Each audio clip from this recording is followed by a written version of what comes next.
and it doesn't specialize enough, and the team fight potential of the hero is incredibly low, I feel. Yeah. Like, you can disrupt and purge somebody is kind of annoying, but it doesn't really change things too much. Like, if you get disrupted, you're still in that area. Yeah. Whereas Dazzle graves you, you can continue to fight. You're not afraid. You're looking to re-engage. Same with something like Winter Wyvern. You have so much comeback potential, but that's why heroes like, on a side note, that's why heroes like Razor, why Gyrocopter, why Viper are so important. Because when you have these passive supports, think about it like that. You need your core then to be the lane dominator. Before, you could pick heroes like Anti-Mage a lot more because your supports would deal the damage for you in fights early game. But now that that's no longer the case, you need carries that are pretty much self-sufficient. That's why Gyrocopter, everyone's like, Gyrocopter wasn't really changed. He kind of fell out. But now he's so popular because him plus any hero can make a kill happen. Razor can pretty much just zone an offlaner by himself. You don't need help to do that. And so that's why you see these heroes all come back into the meta together, because there's a very progressive reason for that. Bounty Hunter and Winter Wyvern going to be grabbed here for Team Newbee. So we're looking at an offlaner, Shaker, and a 4-position Bounty Hunter, much more likely. Tusk being grabbed by Ehome means that's going to be their offlaner here. We may even see dual lanes out from Ehome with, like, say, a Dazzle Tusk combination, and Rubik just babysitting that safe laner, which is going to be the Ember Spirit that we talked about before. So I'm glad we actually had an opportunity to bring it up, as we are going to see it in this Game 1. Yeah, I actually really like that you brought it up, because now it's incredibly prevalent. And I'm trying to think about why Ehome decided to take it, because I actually think the hero's kind of bad against Gyrocopter, because the Rocket Barrage just... Yeah, once you lose your Flame Guard, right, that's a primary source of your damage, especially in the first, like, 10 to 15 minutes. Yeah, so from Newbee, I would actually have liked to see... I think you should pick a lane dominator mid at this point, because you have such greedy... You have a really greedy support in the Bounty Hunter, and Earthshaker I think is inherently a greedy hero to pick, because you do need a build-up timer. Like, you only need the Blink Dagger, but getting to that point is a little bit hard. But what heroes do well versus Razor? Like, I'm going to presume the Ember Spirit is safe lane here, simply because Razor is probably much stronger in a 1 versus 1 position. I actually think it's the other way. I think they're gonna put the Ember mid, because I think Razor is... I guess it depends on what Ehome favor. If you favor the Razor's farm, like, you want to absolutely guarantee the Razor's farm, you put him in the safe lane. Yeah. But it's going to be... If you put the Ember in the safe lane, it's going to be harder to zone out the Earthshaker. Yeah. But if you put the Razor in the safe lane, he can pretty much do it, and your supports can go and stack and stuff. So, yeah, and at the same time, maybe, like, here's another way to view it, right? Like, okay, which hero on your own team do you value more? It's also maybe which team on the enemy team do you value more shutting down? We still don't know what Newbee's going to pick up, but Razor will do better in either lane, essentially shutting down the enemy hero, whether it's the offlaner, Shaker, or whatever mid Newbee choose to pick up. You have to be really dynamic about that. When it comes to drafting, like, I gave a very small summary of how it's going to work. Okay. And there's... It sounded relatively... It might have sounded relative, but there's so much more that goes into it. Not just, like, picking passive supports with lane-dominating carries. Like, there's just so much of it that... it blows my mind how much has to go into a drafter's mind while they're doing stuff and creating these types of strategies. And it goes beyond just this hero works well with this hero, which is how people view it at face value. Newbee finished things off with an Invoker. I am a little bit of a loss here as to what we're going for with this Invoker pickup. We haven't seen very much Invoker in the current meta. We haven't seen it very much in TI so far. What's the value out of this Invoker? Is it the Quaswex Invoker, I'm presuming? I don't really see a whole lot of value in the Exort Invoker just yet. 5 seconds. I think it's pretty good against Razor and both Ember, because none of spells are really single target abilities. They're more just AoE, so you can clear out without having to take any damage from any of Ehome's rosters. And there's some cool synergy with Winter Wyvern plus Invoker, where you can, you know, the Winter Wyvern will cast the Winter's Curse. You can just throw EMP plus Tornado in that general direction. I guess in some ways, if he decides to go for the Quaswex Invoker, it would kind of make less sense, actually, because you don't want him to tornado somebody up in the air while they're cursed, right? While they're cursed. At the same time, if the curse is down, you could just lay out an EMP without the tornado being so needed. They can't help him whatsoever. I think, actually, Ehome has some of the better counters to the Winter Wyvern, and I think that's partially the reason why Newbee decided to pick non-damage, or why Ehome decided to pick non-physical damage dealing cores. Because if you look at it, both the Razor and the Ember Spirit, you're not really afraid if those heroes are hitting you, because they don't actually deal that much physical damage. Yeah, very rare circumstances, like the Razor has already sapped a bunch of damage or something. Yeah, exactly. But most of the time, it's like Ember Spirit is more reliant on Sleight of Fist, the Razor is more reliant on his Eye of the Storm and Static Link. The regular right clicks are not that devastating. Yeah. I'm actually so excited to see this Invoker. In my opinion, if you're a real mechanical god, Invoker's the hero, because I just can't. I think I'm a really solid mechanical player, and I can't even touch this player, like, hero. Not, I can cast the spells, obviously, but to do it in the correct order with the correct presence of mind is just beyond belief. It goes beyond just tornado, EMP. It's not just playing the Invoker game and like, oh look, I can spam out all of the spells. Anybody right can now. do that. It's all about, okay, what spells are you using at the right times, not necessarily spamming them all out at the same time. So.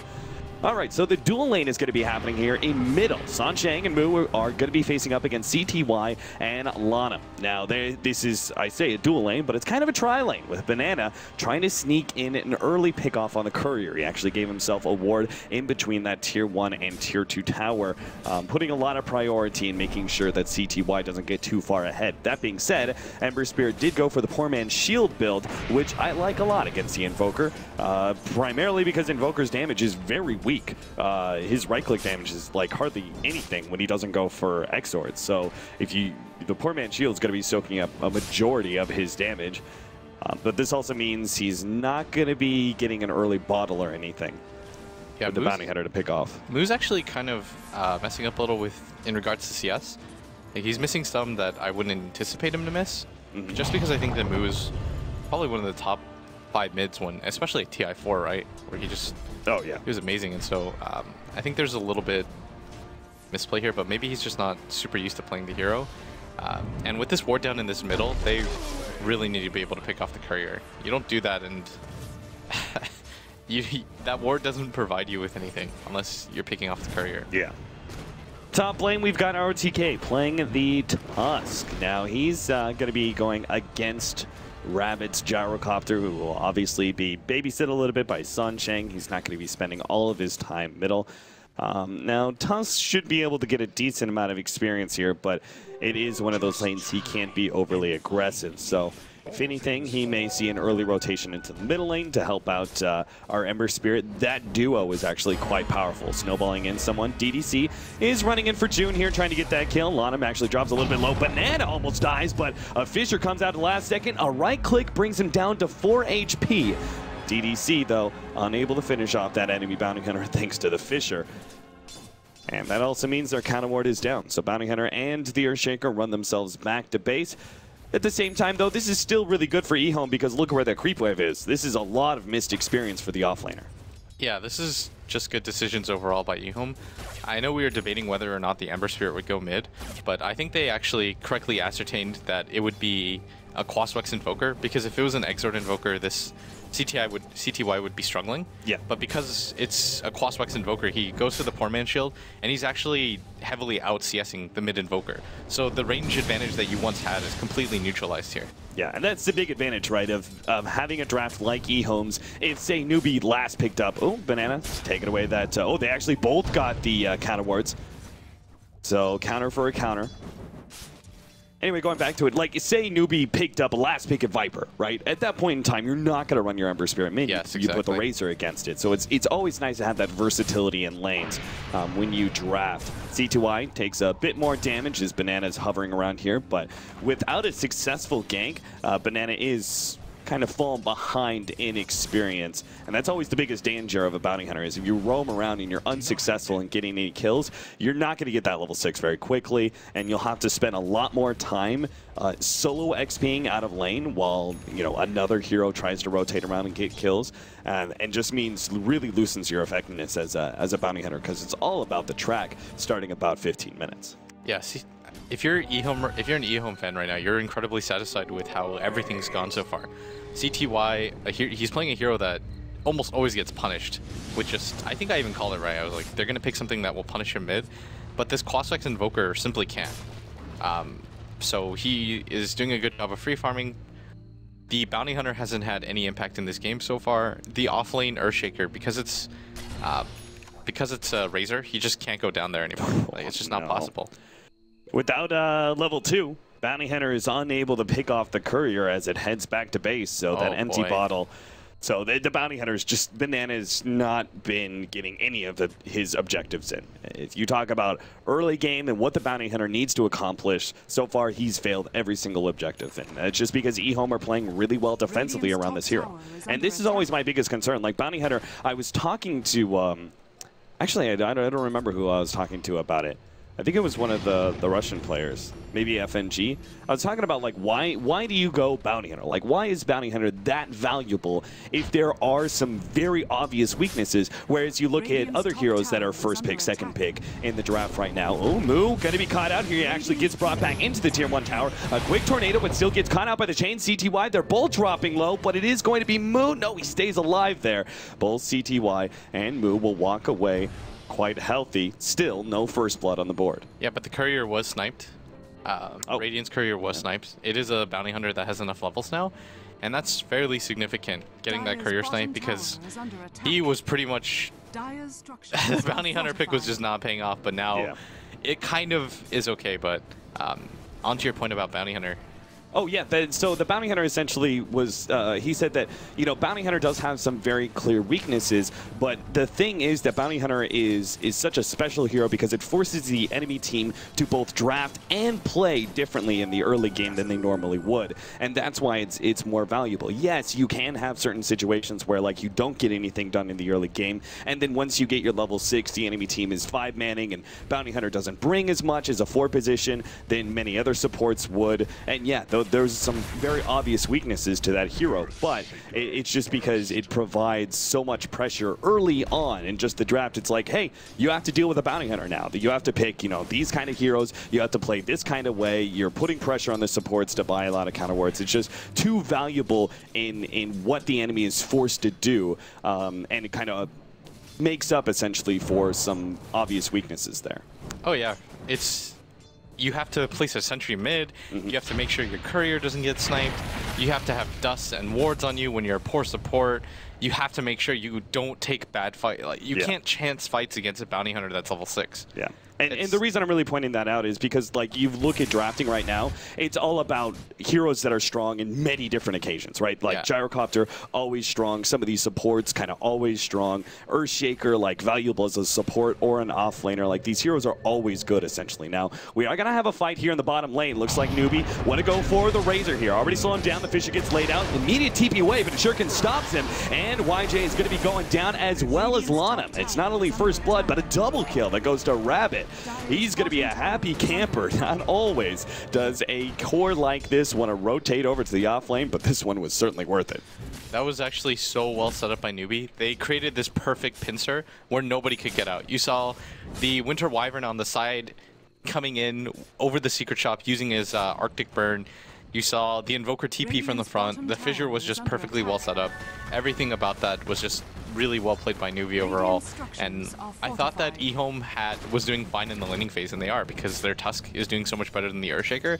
But that turns everything around. Like, they got levels on their Bounty Hunter as a result of that. Like, he went from 3 to 4 off of that. They got kills on their carry. Everything turns around. DDC's dead as well. Newbee find that one.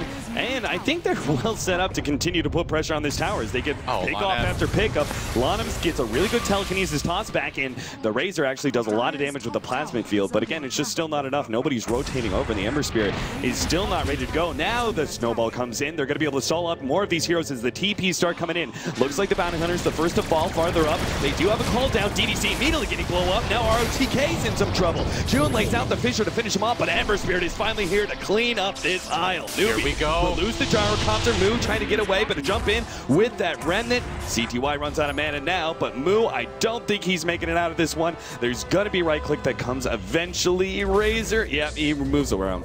Will be able to get the kill finally. So 3-6 now. Ehome essentially recover. I think the important thing there is that they didn't lose. Like, yeah, they lost a couple of kills there that maybe they shouldn't have, but they were support kills. In the end, the only core that has died has been that Razor, right? Like, he died early on in that team fight.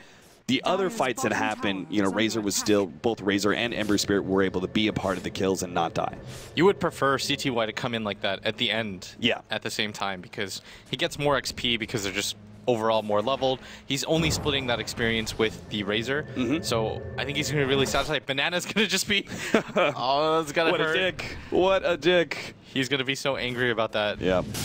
So, just lost time, essentially. Oh, in the mid, though. RTK, he may have to snowball. Oh, he turns around and tries snowball, but he's stunned up before he can get it off. And RTK, he may actually almost die here. He's got a bottle up now to make sure the urn doesn't kill him. But RTK just a little bit slow on the mark there. If he'd been able to snowball just a bit sooner, he could have dodged the EMP. But as it was, it burns out his mana, and him turning around like that almost killed him. That's actually a really neat build by Moo that I want to highlight. He decides to go for the urn, which is not something that you'll typically see on an Invoker, but something that Quaswex Invoker really lacks is damage. And Urn of Shadows, it's a pretty good finishing move. If the Tusk didn't have bottle charges there, he would almost certainly be dead. Particularly because the change-up of Urn of Shadows also means that it does proc Cold Snap now, right? Which Cold Snap was also changed where the initial damage is less, but every time it actually procs after the initial hit is more powerful. I think you go from behind here and then push the top tier 1 tower, and that's what Newbee's doing. They might even get the courier if they're lucky, but the target right now, it's not even that you want to kill DDC, it's that you want to kill him and then give Ehome no chance to set up. They actually even get the courier snipe here as he knows he's dead. He's in the corner right there.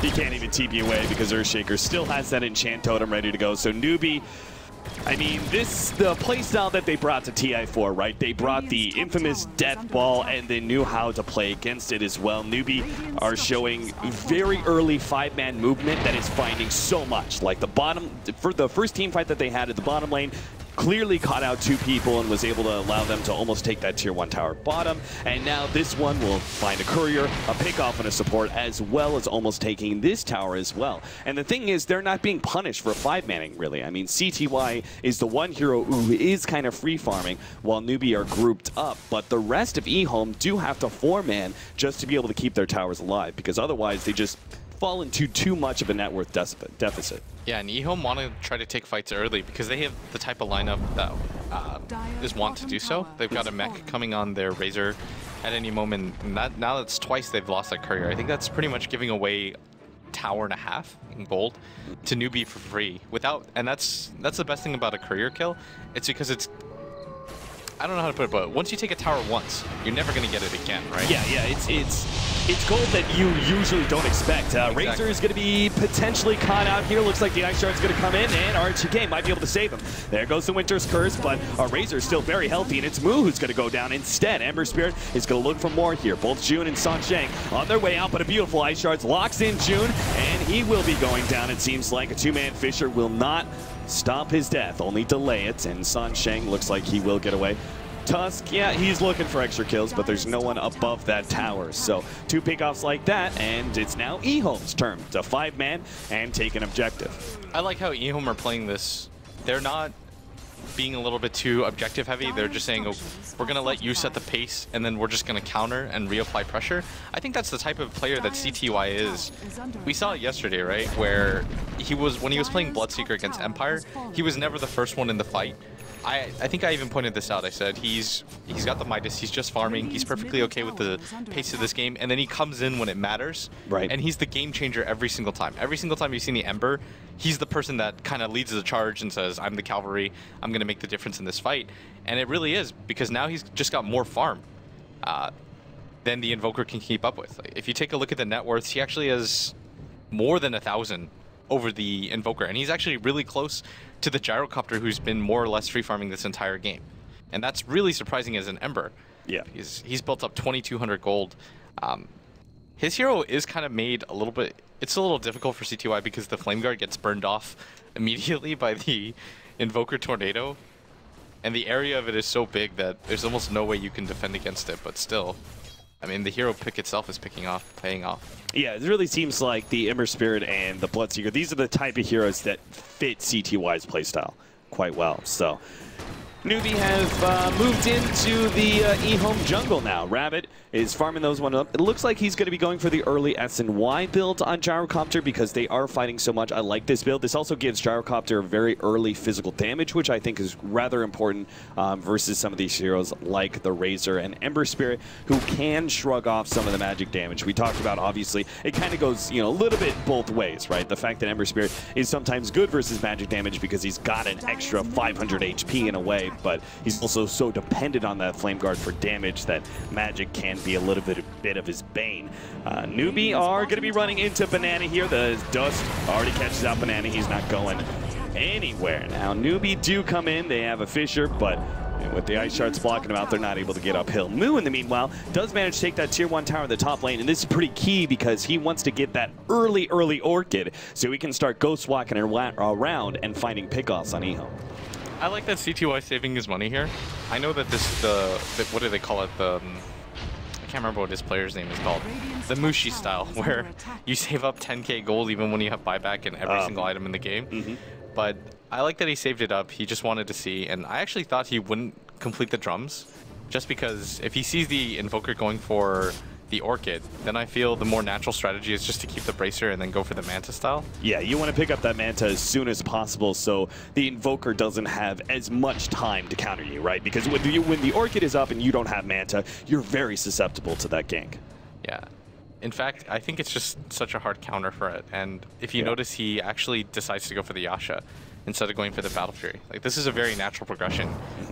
And it makes it's easier for him when he saves up the money because he can just simply see what the Invoker's going for and make that decision after the Invoker. Because now the Invoker can't really do anything with this Oblivion Staff but go for the Orchid. Third courier down, and it finds it.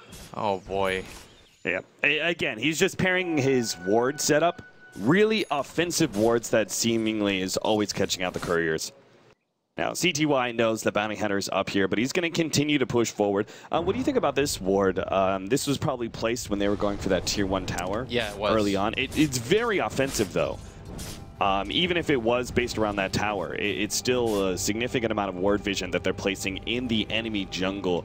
Why do you think they're focused so much on that, despite the fact that it seems like Newbee have actually spent a lot of time in Ehome's jungle? I think they wanted CTY to be able to do this, but they're actually going to cut him out, catch him out here, and there should be enough damage for this. The CTY is going to go down, but I think it was so they could take control of the jungle, but at least pressure this tier 2 tower top, so Newbee can't go for the obvious play, which is to go for the Roshan in the mid tower. You can play responsive Dota, but because you know, smokes exist in the game, so making that play that CTY did is fine. Like, he pushed out, he didn't see anybody on the map. That was fine, but yeah, he was creating a certain amount of space for certain heroes like the Razor, who were also like pushing in that middle lane. And the middle tower is pretty important. Again, going back to controlling Roshan, right? Yeah, and now with that top ward, they just saw Rabbit back off, and so they know where heroes are approximately, because this ward didn't spot anyone going through. He saw the fissure, so they know they're lined up for this mid tower. And look at how Ehome is positioned as a result of the ward vision. Yeah. They're almost all already here, because they realize if they didn't go through this area, this ward over here, and they didn't see Rabbit continue to push in at that top area, then it's very clear that how they're playing and where they're eventually going to go to. Yeah, there's the potential gank on middle lane, and this also means CTY is very free to, once again, very aggressively push forward top, and probably will not be ganked, at least not yet anyway. RTK jumping in on Moo here. There's no more mana. They're still going to be able to catch Moo, though, with thanks to CTY coming back in. Jumps over to the Remnant. They try and catch more. Gyrocopter's actually maybe going to go for the Razor. No.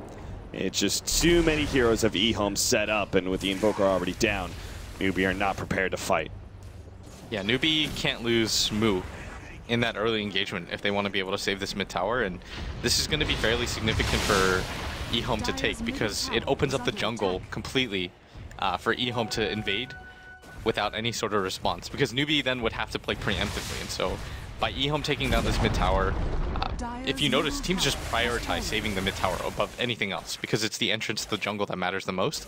And so for Newbee to lose it this early, even though it's 18 minutes in the game, you don't think it's that early. In a game that's as closely contested as this, it is.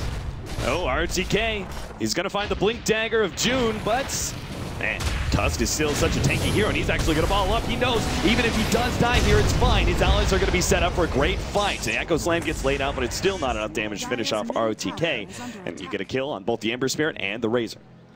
Yeah, now Newbee, I mean, they're just losing a little bit too much map control. Like, Ehome is only up by 1 kill, but they're gaining confidence. They're pretty happy with the pace of this game, and in experience earned, Ehome is leading.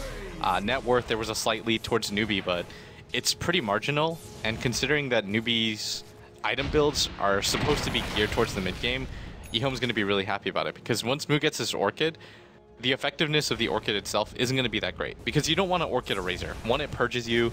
Two, the damage, you don't want to continue to put damage on that hero of all heroes. Yeah, because you're then Orchiding him and then cold snapping exactly. him. Yeah. And Ember Spirit's going to get a Manta within the next 900 gold, and so even then, it's not a very good item to have at that point. Yeah. And so naturally, Ehome's items are already countering you, so if you're Newbee, you want to be further ahead when it comes to net worth. Especially since the Gyro should be so much more ahead than everybody. Because he had ancient stacks. I've got a little bit of a stupid question here, Blitz. I seem to be having a brain fart. When you put single target items, when you activatables on a Razor, does his passive work there?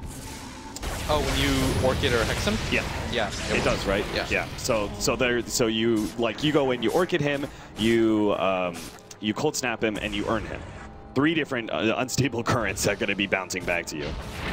That's actually my biggest fear as a Storm Spirit. When I zip in and I Orchid on top of a Razor, and then I instantly get slowed, and then I pull him, and then I get slowed again. Like, the purge is actually just annoying. It's 100 damage to yourself every single time. Yeah. So it's not very efficient, and you're starting to see the Razor. He's level 13, so he's got a good amount of levels of it. Yeah, and an SNY build for our Razor as well. After the mech, I like this build solely because the Gyrocopter's already invested into the SNY, so you can afford to, like, okay, you're going for a mid-game build, let me follow that. Yeah. Right? Like, I don't need to go and try and focus on getting my late-game items, Ags, AC, or something like that, because you've already delayed your late-game item progress as well. No, I completely agree with it. I think going for the BKB here actually is the wrong decision. Just going for more tanky items that allow you to deal damage, which is SNY. It's a mid-tier item. So what do you think he goes? He's got the poor man Scotty and the SNY, and you want him to go like the Scotty next or something? I think after that point you do get a BKB. At some point getting a Razor a BKB is just so effective. Yeah. And then I saw a build he did yesterday where he went to Shivas. Oh, Echo Slam DDC. Yeah, that's double ultimates for our poor little support. I'm sure Ehome are not going to be too worried about that, especially since Newbee aren't going to pressure that tower afterwards. Yeah, but they're happy. The thing is in a regular game, yes, you wouldn't be happy with that. If you're Newbee, you're like, I blew 2 ultimates to kill E8 Dazzle, but it's because there's a bounty hunter in the game that the track momentum makes it okay. That's true. Those 3 different heroes involved in that track. Now, Lana. Oh, no. Oh, there goes the courier 4 times, but our bounty hunter may be playing the ultimate price. In fact, June is in some trouble as well. They snowball to him and focus him down. And Chan Totem was stolen, not the ability he really wanted. Banana, fortunately, does get out, but that's the 4th courier snipe this game. We were just talking about how Banana wasn't doing anything in the early game, and now he's given them like 3 towers worth of yeah, and now they know, right? Now they know. It's like, oh, this is definitely warded. Problem is, this was warded a long time ago when he sniped the first courier up there, and now he's actually replaced that ward preemptively with another laning ward at the top lane. You know what the worst part about that too? Is that was CTY's Manta that was on the courier. Oh, yeah. So now there's going to be a 2-minute window if Newbee wants to. I doubt it matters in the grand scheme of things, but if the Invoker had found the Ember Spirit there and killed him, then CTY would have been like, oh my god, I can't actually believe that happened. And that can still happen in the next 2 minutes, right? Yeah, like, exactly. if CTY ever gets caught by the Invoker while the courier is dead, that's entirely on Banana's snipe. I think you smoke right now if you're Newbee, because you know that the Manta's down. Like, they 100% know about things like that. Like, yeah. They know that the Manta's down, they know it's not going to be available, and so this Invoker is especially going to be strong right now, so you just smoke and then go for an objective here.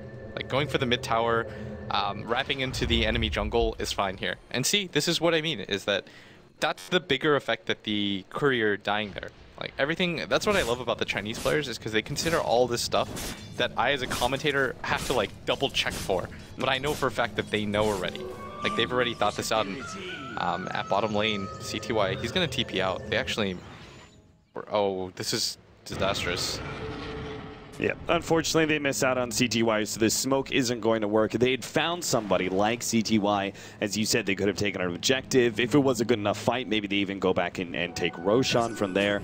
But the sad thing is, Newbee will not gain that. And I think that's what I really respect about Ehome right now, is that for everything that Newbee is doing right, and they're playing the right kind of aggression, Ehome are always responding very well with the right kind of reactionary plays.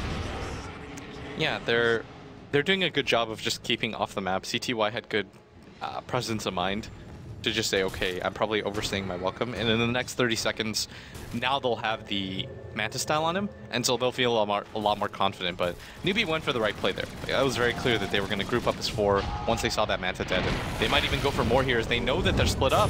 The Ice Shards doesn't catch anybody. Rabbit slowed down by the chains now. They have the opportunity to snowball or not. And Fisher actually stuns up too, and Newbee will get out. CTY actually messing that one up. Looks like the sleight of fist wasn't quite in range, so he messed up the fist chains combo. I think they shouldn't have gone for it anyways. Yeah. The potential for the gyro to turn that around is just so high. Yeah, especially in like these sort of corridor scenarios, right? The cooldown is just too good. Yeah, especially with the Rocket Barrage. Man, that spell's just... I can understand why people don't like to watch Gyrocopter, because at least with an anti-mage you have to worry so much about your positioning and things like that, but with the Gyrocopter, Rocket Barrage is such a punishing ability, and it's so good. You get close to him because you think you can kill him, and then all of a sudden he just turns it around on you and lays down 1,000 damage in magic. So SNY, BKB, Gyrocopter, 2,300 gold left. Tornado put out on CTY. He actually pops the fist and chains onto Moo, but a good Fisher will block out the rest of the aggression of Ehome, or maybe not. The Ice Shards still locked Moo in with Snowball over the top. They do catch the Invoker, and now the call down is down as well. Perhaps Ehome can take something more out of this. With a pick off and an ultimate down, they can maybe push down the tier 2 tower. That was so good by ROTK to wait with the Ice Shards. Like, he had it for a while, but then he just cut off the positioning for the Invoker. Just good subtle play in Ehome. This should mean an objective for them, and they want to take objectives. Against a Bounty Hunter, you want to be pushing his 5 and doing things of this nature to just give him as little opportunities as possible to get individual pickoffs to track. And this Tornado, they're looking for it. Yeah, Rabbit will get away to his tier 3 tower. Banana is nowhere near the tier 2, so it doesn't look like they're going to try and contest just yet. Ehome start backing up as the Invoker is up in 5 seconds. They don't want to take a full 5 versus 5, and I can understand that, especially when the top lane's pushing out. Good time for CTY to farm. Really, Ehome just want to draw out this game, right? I mean, they've got the Manta, Ember Spirit.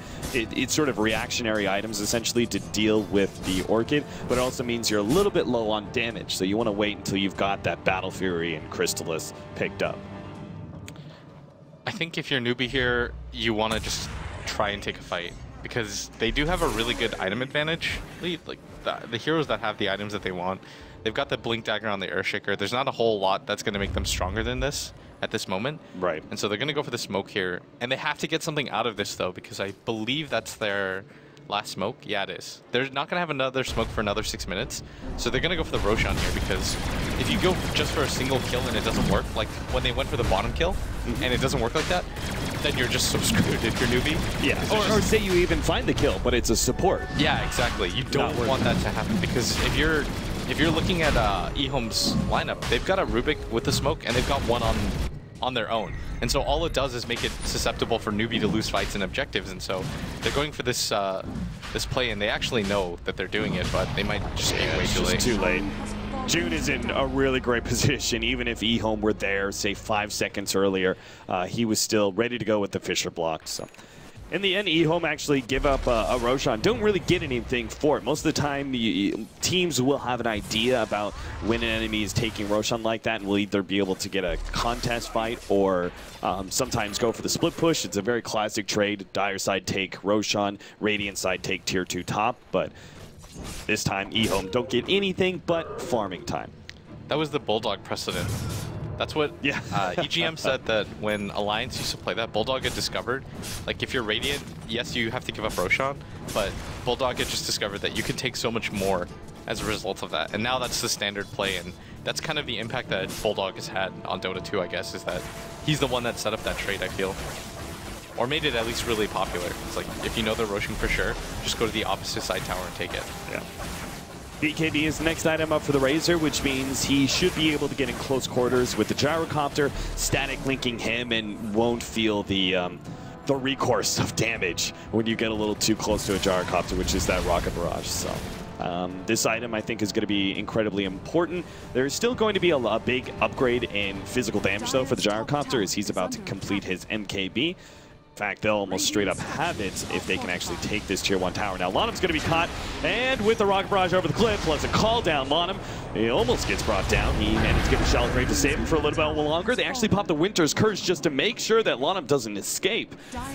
And Ehome do finally lose their hero, but with Winter's Curse down, I think that Newbee are going to have to back up, especially with that top tier 2 tower taking some damage.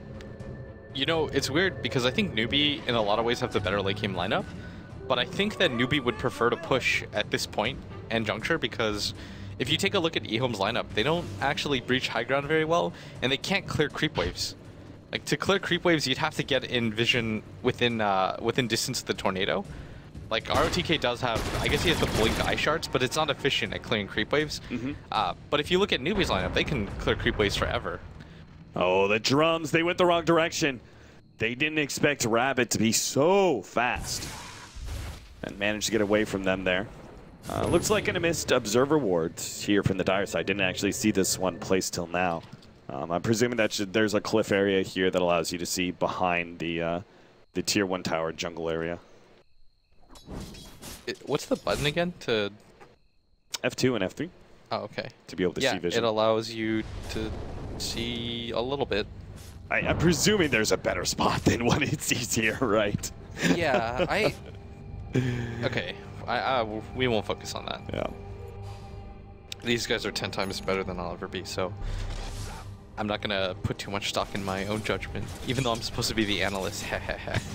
But the Invoker picks up a BKB, and this is what I'm talking about, though. If you look at Ehome's lineup, they're not actually that good at repelling Newbee's 5-man push. And what Ehome actually want to do is keep the game going for as long as possible, because they don't have the best high ground ability at the same time. If you look at their team, you don't want the Ember to be up front. None of your supports can really help you with taking down towers. It's not like either of them are a Jakiro or a Leshrac. So you're just going to wait for opportunities to come to you, whereas I feel like Newbee should be establishing map control as much as they possibly can at this moment, because their high ground potential is just so much better. You can send the gyrocopter up first if you want, because there's not too much that'll punish him. There's like no immediate burst damage on the side of Ehome, and you're seeing that right now is they're all headed to this bottom tower and they're being a lot more aggressive. Like, even after Ehome got a mech on their Razor and an SNY, they still weren't looking for fights. They still say a lot about where Ehome feel like power level wise, where they are in comparison to Newbee, because this is a tough tower to defend. Like, you're stuck in this very very clutch area when the enemy team's being aggressive against you, and they've got so much good AoE. But Ehome are still going to try and force it here. They actually pop the Walrus Punch onto Sansheng, going to try and kill him first to make sure there's no Winter's Curse, and they do get him. Rapid has already dropped low. In fact, the Razor is able to take away that Aegis. Now Moo loses some of his damage, but there is a lot of missing mana on the side of Ehome. Perhaps some of their offensive capabilities are going to be stunted.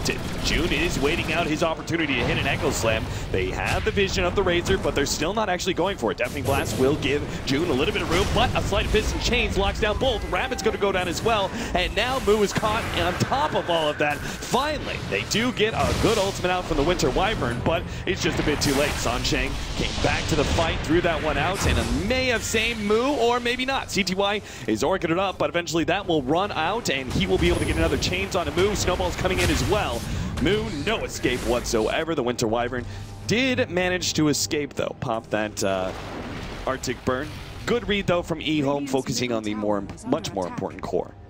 Yeah, once YJ went in there as the Razor and he just popped his BKB, there was actually nothing Newbee could do to deter him.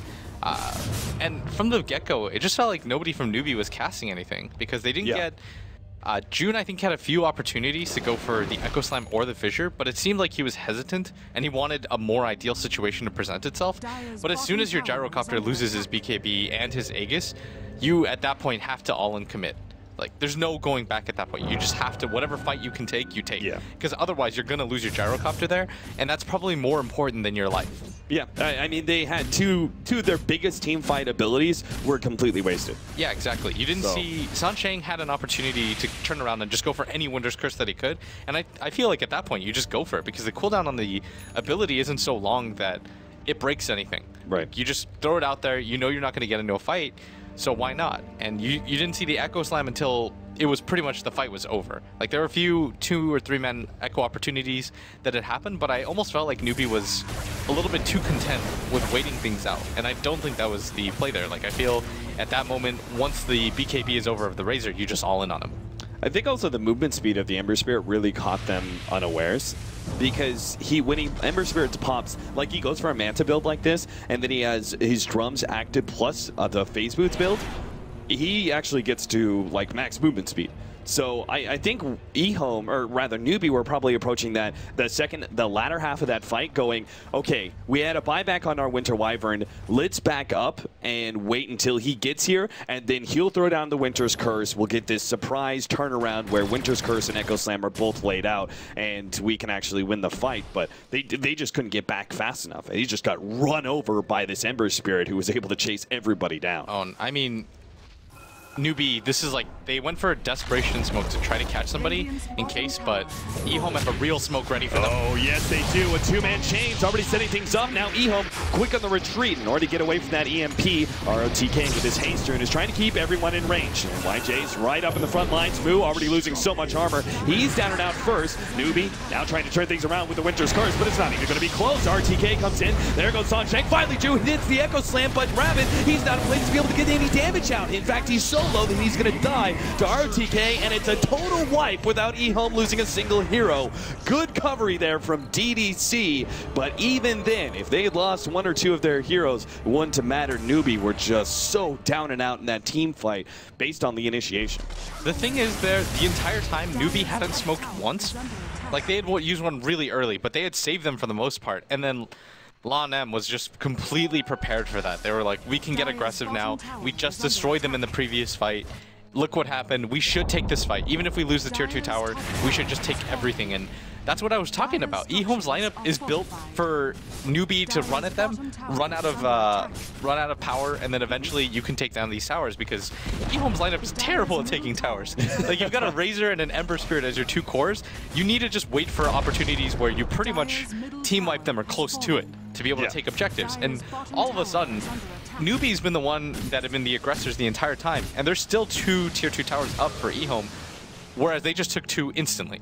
Like, they didn't have to wait for any sort of sign. They're just like, we wiped them twice, here we go, we should take some objectives. And I mean, now things look so brutal for Newbee. They're not going to have a smoke for, if you take a look at it, I'm pretty sure for another 10 minutes when I last saw. Yeah, it's all the way down to 8. They won't be able to use it till the 45-minute mark. And if you take a look at Newbee or Ehome, they already have one prepared, and they've got another 2 in their inventory. Oh, and so all map control right now has just pretty much been Cecile. Like, you can't do anything now. And Rabbit even at top. He's going to be forced into using BKB again. Is he down? Yeah, he's down to 7 seconds now. This is so brutal right now for Newbee, because the comeback mechanic truly is the smokes cap. And if they don't have any right now, you're just in such a situation where you're stuck in your base. You pretty much have to all in for a gem. Like, you buy a gem and then try to deward and hope that you're not running into people. I actually think that's the play. Shiva's now finished up, so I was actually expecting AC and Aghanim's out from our Razor. That would actually allow them to have some high ground potential, just with that one hero. But instead he goes Shiva's. Why is that? Yeah, we talked about it. I'm almost certain I talked about it before, right? Where I said he would go for the Shivas, and he just seems to prefer the natural tankiness, and June is popped immediately. He looks so weird in the air. Yeah, like he Walrus Punch frozen in the middle of there, and he doesn't even get hit by the EMP. Snowballs through it, trying to chase down Moo on the right-hand side. Sansheng is going to be the one caught out here. Oh, he popped his BKB. Oh no, they're going to throw out a call down, but it's just not going to do anything. Rabbit comes forward. He doesn't even have his BKB up yet. So it was still another 2 seconds on cooldown, but I think Newbee realized that even if that was there, it wouldn't have mattered. Ehome are just too big, and we'll call it GG. 38 minutes in, Ehome will take it 24-10. If anybody really wants to know, he gets it because then Newbee has no attack speed. Like, if you look at the way that they built this wall, there's no physical damage that'll come, so when he has his BKB popped, he just takes no damage at all. Like, he did it yesterday, and I was thinking of the reason all night, and